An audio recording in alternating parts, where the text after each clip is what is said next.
ya mboka ozolekana awa ozotuna question Tshisekedi azwi pouvoir ndenge nini ngai nazalaki mutu ya lamuka Fayulu la père de ndenge nini Joseph Kabila azalaki l'homme le plus fort a cédé pouvoir na malembe ndenge nini yoko yoba awa ndenge masolo betami na oyo lelo oyo tokochena a sortir à air ya mikolo ebote formation eza na avion oyo ekitaki na niveau aéroport ti sikoyo bato bajeunesse bazotuna avion wana ekosala nini nala bato bate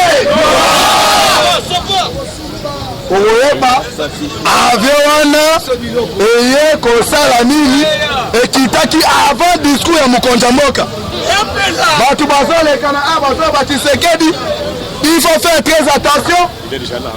2 minutes. Pardon? 2 minutes, il est déjà là. Continuez, il est déjà là. Continuez. Continuez. Il est principal. Laissez-moi ça. Momoni avec Kiti na niveau aéroport bokoyeba euti wapi eyepo na nini na janvier nini ekose passé le parce que le 24 janvier eza mukolo oyo article 148 ya gade sa nini article ane lobi nini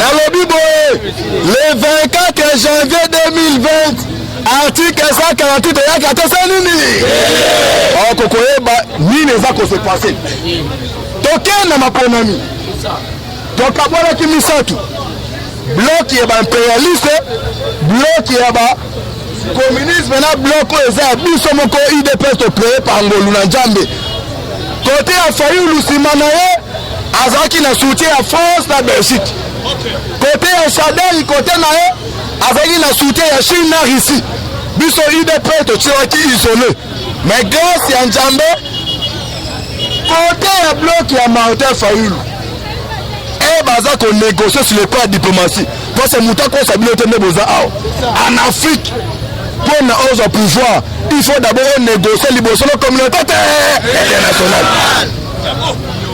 bloc ya lamuka côté États-Unis moi c'est ça maboti que la ngai non ça diplomatie kuna que la niveau États-Unis eza na mutu okaza wana comme on a George Soros yazali milliardaire ye mutu aza na politique au tela président niveau Afrique affiner saka état américain aza fier makasi so moni Kabila ou na pouvoir ezaki ye alors Moïse a diabolé Moïse que non combien de gens au côté na sikula oyo bokabwana Kabila ngana comme ce président États-Unis era comme carte sikoyo Moïse azo compter sérieux et puis si Martin Fayulu ko banga le remonte na ça la partenaire à niveau États-Unis to ça lobby que président a d'ailleurs politique ikala n'État zékomi et on négocie État il est pas mais là batande pande kwa lamuka bango politique ba na 2018 ba éviter les masole betamaka so ils masole tous les combattants faut les soutien à Belgique la France mais côté État c'est s'ajouter côté Kabila azaki na soutien ya Russie na Chine so match betaminde nini les États-Unis aye aponi Tshisekedi parce que elle a bakendaki na niveau na Moïse na niveau États-Unis et ba tuni mort la mort que c'est autre photo pouvoir oza na programme ni ba yoki Moïse babia oya za na mbongo maza politicien yo faut gafo makamu ya ba elle Tshisekedi aboni ko décortiquer région Kala akomi ko décortiquer pour politique à RDC babia tozi interlocuteur va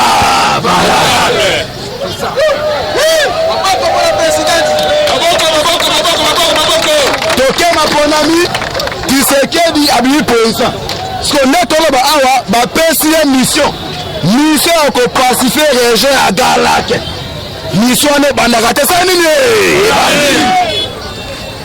avion eko na aéroport njini yoka dossier sike bandaki avion ne ko banda jeudi et ko sa nini Joseph Kabila prévu à la carte de discours mais annulé arrivé le même jour vers 8h. Pourquoi annuler ton pas nani Yolanda awa na la bataille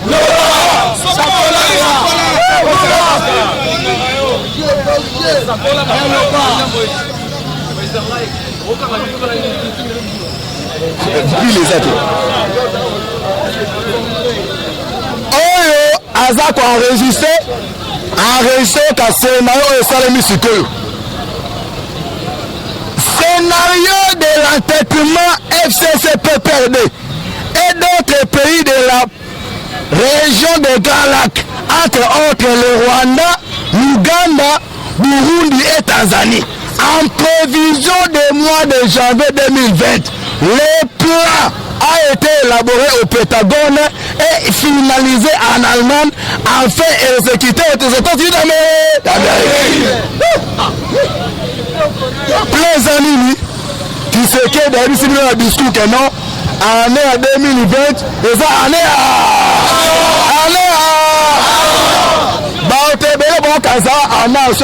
social et ça action sur tous les plans, même tout sur les familles militaires.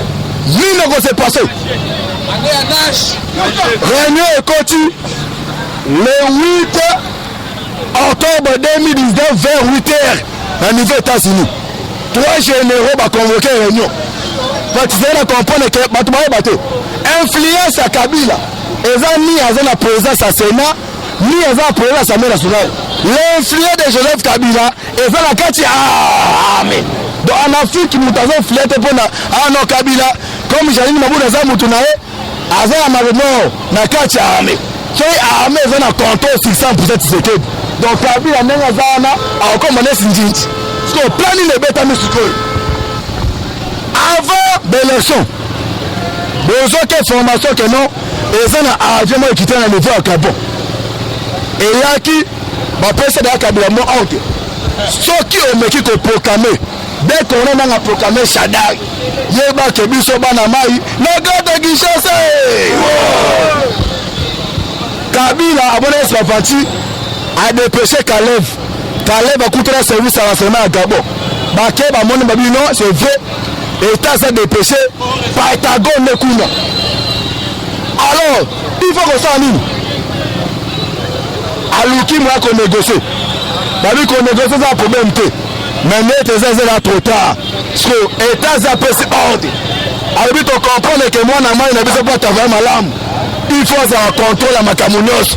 Dès que l'on va avoir, j'ai dit, Mibumundunda, Hercule 130, non qui chasse. Si nanye kitiwana, si lelo, na ba journaliste, na presse bazoye bate, eye pona nini, eye kosala nini, eye kolukana.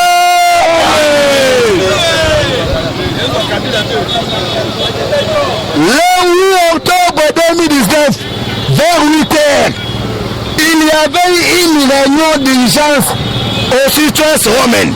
Suite à ce les États-Unis département, parce que c'est ma réunion, ma réunion militaire. Il sera souvent 3 généraux. Alors, le 8 octobre, réunion Kota Kikuna. Nakati réunion généraux, Bazaki Waneza Banan. Yokana ba unité na bango, on comprend les tolo awa, janvier au petit moment ça dit.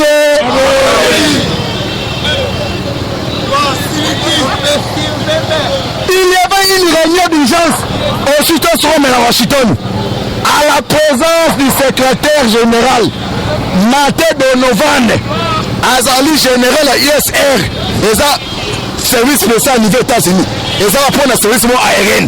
Hier, Azali n'a qu'à réunion. Le commandant général James Conville, Yé Azali Man, Yé Azali, chef d'état-major au État lié à l'armée terrestre États-Unis. Et puis Moutami Satozaki Nami, et Zaki, le secrétaire général Marc Esper, et à coordonnateur département États-Unis mobile.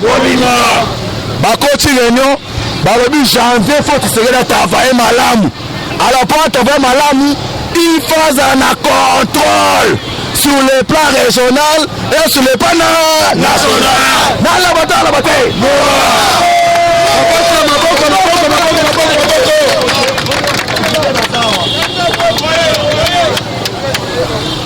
On a un contrôle, il faut te promouvoir que la Guissabaroque, ce qu'on s'est mis qui se aussi à part peuple, aussi mis directement dans une de mes.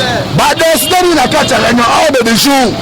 oyo basololaki wana le 8 octobre 2019 donc toyebisa bato sino eleka na awa tala baparlementaire debu wana yo bazi top kongola na bapesa information d'état bapesa bahistoire no biloko batera te mais awa na kampo tobisa batuti ovote Tshisekedi ovote yete yena pe batia itembe so na aza raison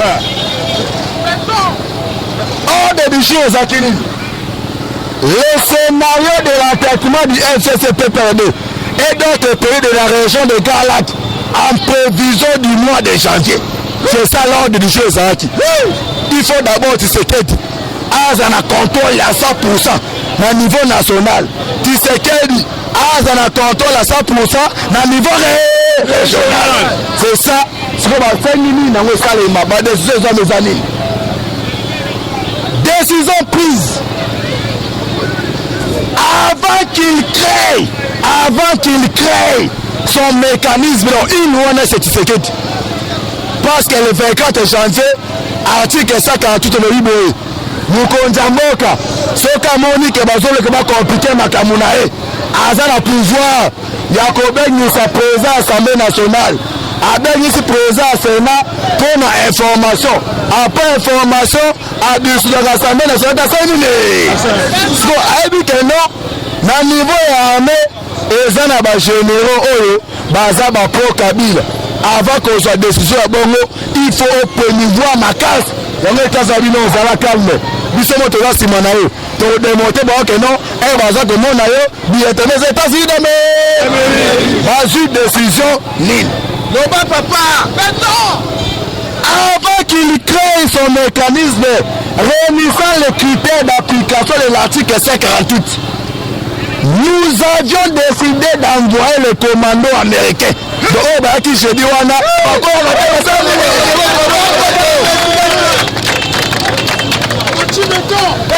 Qui était venu au Gabon pour l'intervention militaire avant la publication des résultats des élections présidentielles à Kinshasa pour servir d'anesthésie générale au FCCPPRD. Le jour du détachement de l'article 148 est proche. Il est pas vivant. Le 24 janvier, ma beza koya. So awa, les États-Unis ont fallu chemin. Yo awa, noté ma chemin les années. Lobby no lukala awa, na beta chemin oyo, na tika secrétaire. Na kozonga pa na chemin o chemin les années. 20 marines, unité State Army, seront positionnés au palais de la nation avant la date où il y a conduit l'Assemblée nationale. Yoza awa, au moins il y a un Kabila Obomaye, donc yo biloko abeta kuna, yo moni frère na ETC combattant. Na préparé de protéger sur la bombe. Yo moni protéger les combattants pour ma voiture. Mais après Kabila Obomaye te yo beta pas yo comprendre te. Mais ma soleil beta mina de gamo ya terrible. Donc bana moi ba awa baza PP 80. Plus de 4 unités. Donc avant date on beta ma. Avant tu serais sur engagement wana. Avant de ce combat, on a mesure. Nous sommes à la parole de la nation, nous sommes à la RTNC, nous sommes à tous les sites de la cité de Sinso. Dernier, si on est à quoi, nous sommes bien.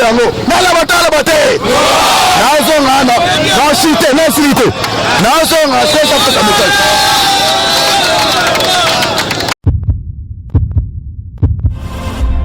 Eshima, votre magazine qui bat au rythme de l'actualité. Une réponse à vos besoins en information, un éclairage dans divers domaines. Impartial, documenté, instructif. Eshima au cœur de l'info.